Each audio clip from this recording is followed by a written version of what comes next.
2022 की अटेम्प्ट में इंग्लिश प्रेसी के पेपर में मैंने कौन सी मिस्टेक की थी जिसकी वजह से मैं उस पूरी अटेम्प्ट में रिटर्न में क्वालिफाई नहीं कर पाया और 3 मार्क्स से मेरी रिटर्न की क्वालिफिकेशन रह गई थी।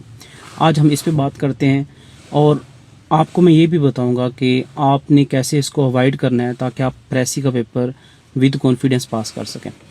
देखिए, प्रेसी के पेपर में 20 नंबर होते हैं सिनोनिम्स और एंटोनिम्स के, और सिनोनिम्स और एंटोनिम्स के साथ और पोर्शन होता है पेयर ऑफ वर्ड्स का, करेक्शन का और प्रेपोजिशंस का होता है, पंक्चुएशन का होता है। यानी कि इस तरह से ये सारे आप इसको समझें कि अ काइंड ऑफ एमसीक्यूज ही हैं। एमसीक्यूज वाला पोर्शन है जिसको आप इजीली आप अच्छा स्कोर ले सकते हैं। मैंने पहली अटैम्प्ट में क्या किया कि मैंने ये वोकेबलरी का पोर्शन मैंने अच्छे से तैयार नहीं किया। पेयर ऑफ वर्ड्स पे मैंने बहुत अच्छे से काम नहीं किया, डिस्पाइट द फैक्ट कि मेरा को 650 तक स्कोर भी था, लेकिन प्रेसी के पेपर में मैं फेल हो गया।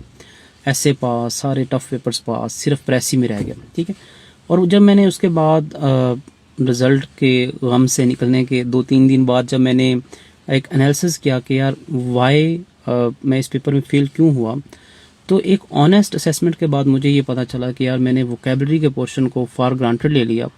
उसकी रीजंस कुछ ही होती हैं। कुछ एस्पायरेंट्स समझते हैं कि ये वोकेबलरी तो पता नहीं कहाँ से आनी है, तो तैयार करने का फ़ायदा क्या है, तो बाकी या फिर इजी ले जाते हैं कि यार तुक्के लग जाएंगे 8-10 तो ठीक है, काम चल जाएगा। ऐसा होता नहीं है। एक्चुअली आपको वोकेबलरी पे काम करना होता है। ठीक है। आपको इन प्रेपोजिशंस पे, पेयर ऑफ वर्ड्स पे, इन सारी चीज़ों पे काम करना होता है।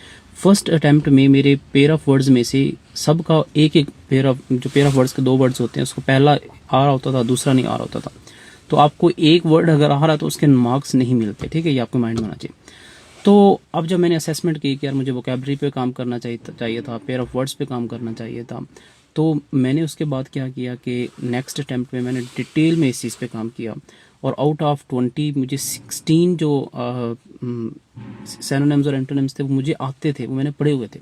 जिसकी वजह से क्या हुआ कि मतलब मेरा प्रेसी बहुत अच्छे मार्क्स के साथ, आई थिंक 58 हैं या 55 हैं, मतलब अच्छे स्कोर के साथ मेरा पास हो गया। ठीक है। ये जो मिथ आपके माइंड में है कि अगर हमारा प्रेसी का क्वेश्चन जो स्पेसिफिकली है वो अच्छा होगा तो ही मेरा प्रेसी पास होगा, नहीं तो फेल हो जाएगा, ये मिथ है। ठीक है। पूरा उन्होंने पेपर बनाया हुआ है इंग्लिश प्रेसी एंड कंपोजिशन का। ठीक है। सिर्फ प्रेसी का भी नहीं है, कंपोजिशन का है। तो आप उधर अच्छे से आप स्कोर कर जाएं ताकि अगर प्रेसी में लेट्स सपोज अगर आपके कम भी आते हैं तो आप पेपर फेल कभी भी नहीं होगा। तो आपने ये मिस्टेक नहीं करनी ताकि वो गलती जिसकी वजह से 2022 से फिर जाके 2024 में मेरा क्लियर हुआ है, तो 2-3 साल का जो एडिशनल गैप आया है वो आप लोगों का ना आए। Hope to see you in the next video इंशाल्लाह।